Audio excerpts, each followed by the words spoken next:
From the CISO series, it's Cybersecurity Headlines. These are the cybersecurity headlines for Thursday, March 26th, 2026. I'm Sarah Lane. Torg Grabber targets crypto wallets.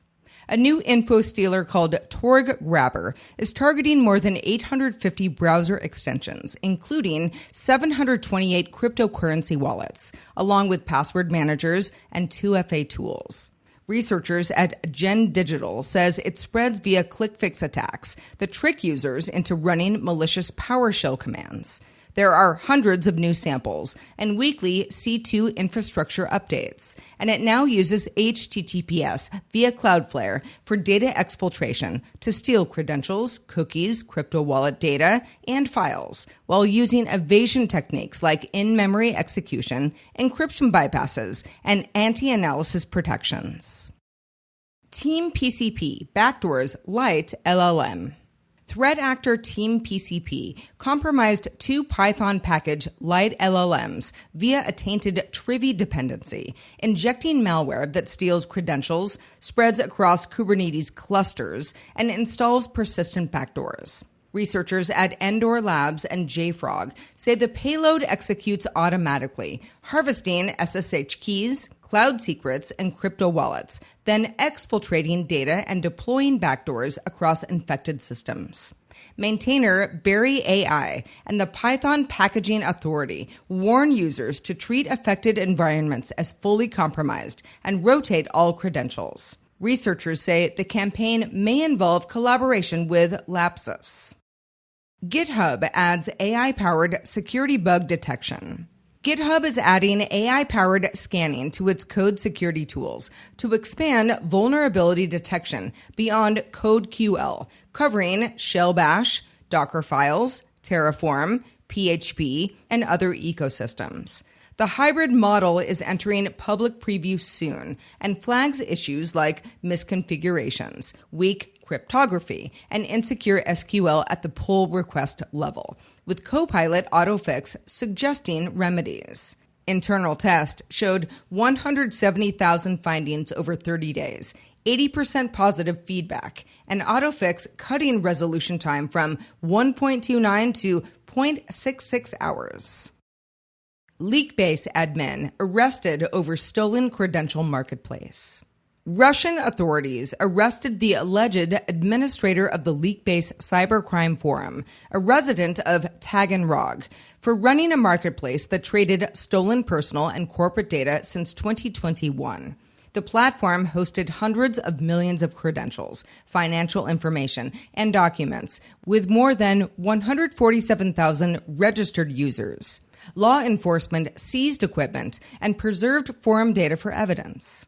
U.S. authorities called Leakbase one of the world's largest hubs for buying and selling stolen data and cybercrime tools.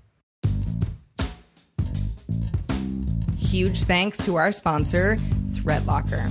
Detection-based security assumes you'll catch an attack in time. Control-based security assumes you won't. That mindset shift is driving more organizations to focus on preventative controls, stopping unknown execution and unauthorized privilege elevation instead of relying solely on alerts after the fact. Learn a lot more at threatlocker.com. Ransomware disrupts Spanish fishing port. A ransomware attack hit Spain's port of Vigo, disrupting digital systems that manage cargo operations and forcing staff to revert to manual processes. The attack was detected Tuesday and locked servers along with a ransom demand. Authorities isolated affected networks.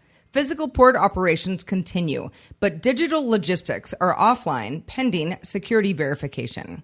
No group has claimed responsibility, but an investigation is ongoing. Bubble AI app builder abused for Microsoft credentials. Kaspersky researchers report that threat actors are abusing Bubble to host phishing apps that steal Microsoft 365 credentials while evading detection. Because the apps are served from trusted.bubble.io domains, email security tools often fail to flag them, letting victims get redirected to fake Microsoft login pages. The AI-generated apps reportedly use complex JavaScript and shadow DOM structures that are difficult for both humans and automated tools to analyze, helping conceal malicious behavior. Puerto Rico government agency cancels driver's license appointments. Puerto Rico's Department of Transportation canceled all driver's license and vehicle service appointments after a cyber attack forced officials to shut down systems to contain the incident. The Puerto Rico Innovation and Technology Service said the attack was detected on Monday. Response protocols were activated, and there is no evidence of data theft so far. Services remain offline while systems are tested and restored, marking the latest in a series of cyber incidents affecting the territory's government agencies. Citrix urges admins to patch NetScaler flaws. Citrix patched 2 vulnerabilities affecting NetScaler ADC and gateway devices, including a critical flaw that could let attackers steal session tokens via a memory overread, similar to past Citrix Bleed exploits. A second bug could allow session mix-ups through a race condition. Citrix is urging immediate patching, with more than 30,000 exposed NetScaler instances being tracked. Researchers warn attackers will likely reverse engineer the fixes, with the flaw closely mirroring previously exploited 0 days, making remediation critical. When a CISO walks up to a vendor booth, it should be a golden opportunity to connect. So why do so many vendors not know where to even start? We try to figure out what the heck is going on in this week's episode of Defense in Depth.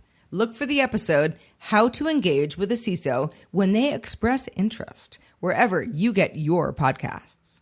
If you have some thoughts on the news from today or about our show in general, be sure to reach out to us. feedback@CISOseries.com. We really want to hear from you. I am Sarah Lane reporting for the CISO Series, and we will talk to you tomorrow. Cybersecurity headlines are available every weekday. Head to CISOseries.com for the full stories behind the headlines.